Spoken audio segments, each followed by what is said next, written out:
तो एक मामूली सा आदमी आके आपको मार चला जाएगा, आप कुछ नहीं कर सकते हैं क्योंकि एक डरपोक कौम पैदा हो गया है जिनके अंदर बोलने का भी साहस नहीं है। सड़क पे या किसी पब्लिक प्लेस पे कोई किसी तरह की घटना होती है, कोई अगर चर्चा होती है तो वहाँ पुलिस प्रशासन होते हैं, वहाँ पे कुछ आम जनता अगर वीडियो करते हैं तो क्या ये गैर कानूनी है? गैर कानूनी नहीं है। देखिए, भारतीय संविधान में right to speech and expression आपका मौलिक अधिकार दिया था कि गलत देखो तो गलत बोलो।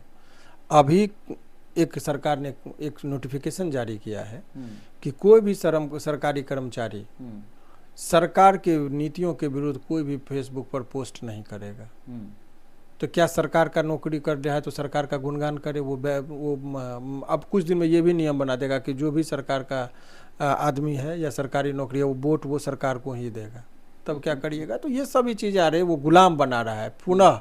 पहले अंग्रेज के गुलाम थे, अब कुछ सत्तारूढ़ जो दल है उसको गुलामी करना पड़ेगा। ये बोला है कि आप कुछ पोस्ट ही नहीं कर सकते, नहीं तो आप पर जो है सो विभागीय कार्रवाई की जाएगी। तो ये कानून तो इस पर भी कोर्ट चुप है, कोर्ट को भी संज्ञान लेना चाहिए। अब हर चीज़ के लिए कोई कितना आदमी केस लड़ेगा? वो तो आपको इसीलिए ना सू मोटो एक्शन देने का दिया गया है।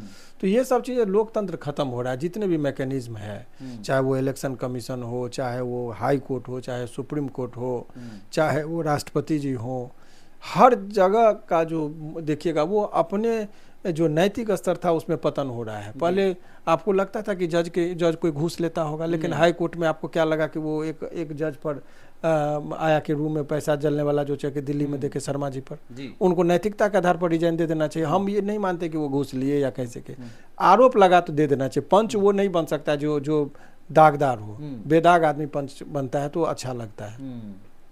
तो सारे सिस्टम ही मैकेनिज्म ही खत्म हो रही है, तो उसमें बहुत ज़्यादा क्या कहा सकता है। फिर से वो कोई क्रांति होगी, अभी जुर्म सहेगा, फिर विस्फोट होगा, फिर से क्रांति होगी। कुछ मैसेज रहेगा सर जनता के लिए? जनता से कुछ नहीं, अभी जनता जितना चुप है वो एक दिन अपना ही कहते हैं ना कि अभी कल फारबिसगंज में जब गला काटा जा रहा था तो आप चुप थे, कल आपका कोई गला काटेगा तो वो चुप रहेगा। कटना तो सबको है, अगर चुप रहेंगे तो सब कटेंगे। मतलब अपनी बारी का इंतजार कर रहे हैं। बारी का इंतजार करें। कल आज एक मुसलमान का बेटा था वो कटा, फिर एक हिंदू भी मारा गया।